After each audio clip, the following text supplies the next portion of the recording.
बचपन में एकदम चुप्पा थे वैज्ञानिक आइंस्टीन। गर्म सूप पीते हुए पहली बार गुस्से में बात की। एक रात डिनर टेबल पर गर्मा गर्म सूप पीते हुए नन्हे ऑल्बर्ट आइंस्टीन का मुंह जल गया। टेबल पर साथ खा रहे घर वालों को तब गुस्सा आए। बच्चे के मुंह से एक पूरा वाक्य सुनाई दिया, सूप कितना गर्म है। ये पहला वाक्य था जो आइंस्टीन ने कहा था। वीडियो को पूरा स्टार्ट करने से पहले अगर अभी तक मेरे चैनल को सब्सक्राइब नहीं किया तो मेरे चैनल को सब्सक्राइब कर दे और साथ में बेल आइकन घंटी दबाना न भूलें।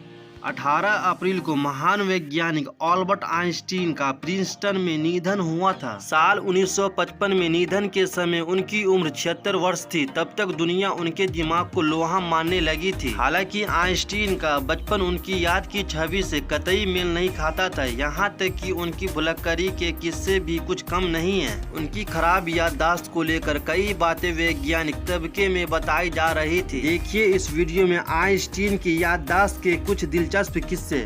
लगभग 4 साल का होते तक आइंस्टीन ने नहीं की बात।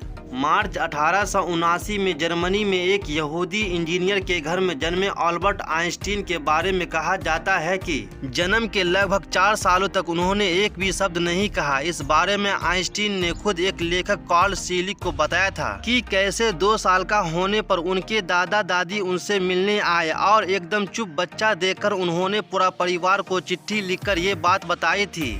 सूप पीते हुए पहली बार वाक्य कह डाला। घर वालों ने उस जमाने के हिसाब से आइंस्टीन की खूब जांच करवाई।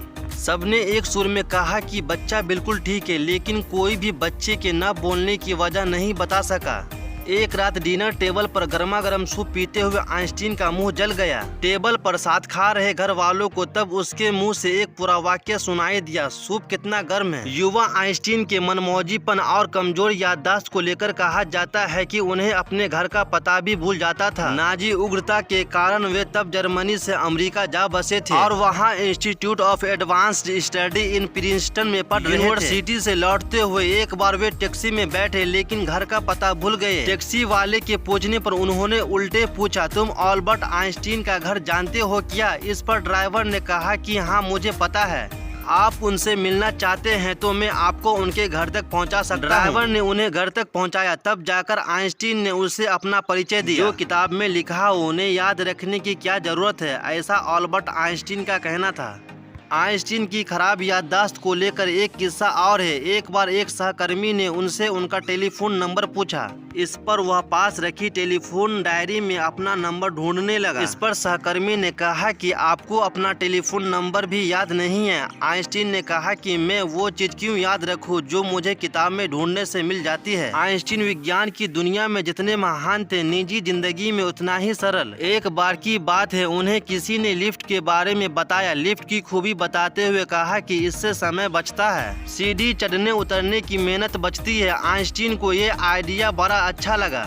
उन्होंने अपने घर में लिफ्ट लगवाने का ऑर्डर दे दिया। लिफ्ट लगाने वाली कंपनी से जब लोग उनके घर पहुंचे तो पता चला कि आइंस्टीन का घर तो 1 मंजिल का है। साल 2003 में आइंस्टीन पर रिसर्च कर रहे कुछ वैज्ञानिक ने माना कि बचपन में उन्हें एस्पर्जर सिंड्रोम रहा होगा। कैम्ब्रिज और ऑक्सफोर्ड दोनों ही यूनिवर्सिटी के वैज्ञानिक ने मिलकर ये शोध किया, जिसके अनुसार आइंस्टीन के बचपन में एस्पर्जर सिंड्रोम के लक्षण थे। क्या है ये सिंड्रोम? इस सिंड्रोम से ग्रसित बच्चे का दिमागी विकास कमजोर होता है। स्टडी में शामिल कैम्ब्रिज यूनिवर्सिटी के एक्सपर्ट सीमन बायरन कोहेन ने न्यू साइंटिस्ट मेजा जाइन के अनुसार आइंस्टीन में बचपन में वे सारे लक्षण थे जो किसी भी एस्पर्जर से जूझ रहे बच्चे में होते हैं, जैसे लंबे वक्त न बोलना, बोलने पर लंबी लंबी बात करना, बार बार भूलना। आइंस्टीन पर ये रिपोर्ट वाशिंगटन पोस्ट में छपी थी। आपको मेरा वीडियो कैसा लगा नीचे कमेंट करें। Thanks for watching.